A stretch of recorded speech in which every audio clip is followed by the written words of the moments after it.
Shri Harikrishna Heights येथे अत्यंत व्याजबी दरात 25 अमेनिटीज आणि प्रशस्त पार्किंग सह 2 आणि 3 BHK रेडी पोझिशन फ्लॅट्स उपलब्ध। बुकिंग साठी संपर्क पार्श्वनाथ प्रोजेक्ट 9090787833।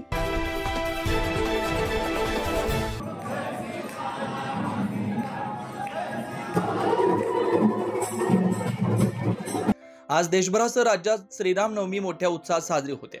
तीर्थक्षेत्राची पंढरी म्हणून ओळखल्या जाणाऱ्या नाशिकमध्ये देखील श्रीरामनवमीचा उत्साह पाहायला मिळतोय।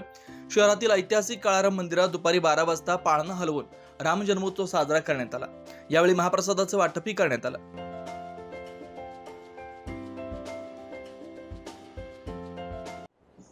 प्रभू रामचंद्राच्या पदस्पर्शाने पावन झालेली ही पंचवटी तपोभूमी व राम जन्मोत्सवच्या निमित्ताने सर्व नाशिककरांना राम जन्मोत्सवच्या खूप शुभेच्छा। तसेच गेली 21 वर्षापासून ही जी अल्पसेवा चालू आहे आमची धात्र कुटुंबाची, याचं मूळ आमचे वडील संपतराव नामदेव धात्र यांच्यापासून ही गेली 21 वर्षापासून जी परंपरा चालू आहे, अखंडित सेवा चालू आहे। बुंदीचा प्रसाद असतो, जवळजवळ 251 किलोचा असतो।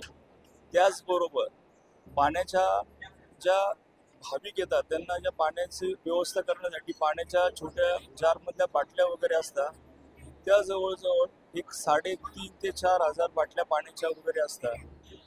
त्याचप्रमाणे ही अखंडित परंपरा आमच्या वडिलांनंतर धात्र कुटुंबाचे आम्ही मुलं असो, आमचे मुलं असो, की आमची आता ही 3री पिढी आहे का जेणेकरून ह्या सेवेमध्ये तत्पर आहे।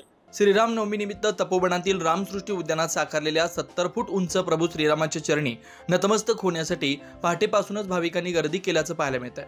ऐतिहासिक आणि पौराणिक महत्त्व असणाऱ्या नाशिकच्या पंचवटी तपोवन परिसरात वनवास काळात प्रभू श्रीरामाने वनवास भोगला होता। तपोवनात श्रीरामाचं वास्तव्य होतं असं मानलं जात असल्यानं राम जन्मभूमी असणाऱ्या अयोध्येनंतर नाशिकला अनन्यसाधारण महत्त्व आहे। त्याच तपोवनामध्ये डोळ्यांचं पारणं फेडणारी 70 फूट उंच भव्य दिव्य अशी श्रीरामांची मूर्ती साकारण्यात आली आहे। या मूर्तीचं दर्शन घेण्यासाठी हजारो भाविक गर्दी करतानाचं पाहायला मिळतंय। नाशिकमध्ये सध्या रामाची मूर्ती पर्यटकांचं मुख्य आकर्षण ठरते। 9 न्यूज महाराष्ट्र ब्युरो, नाशिक।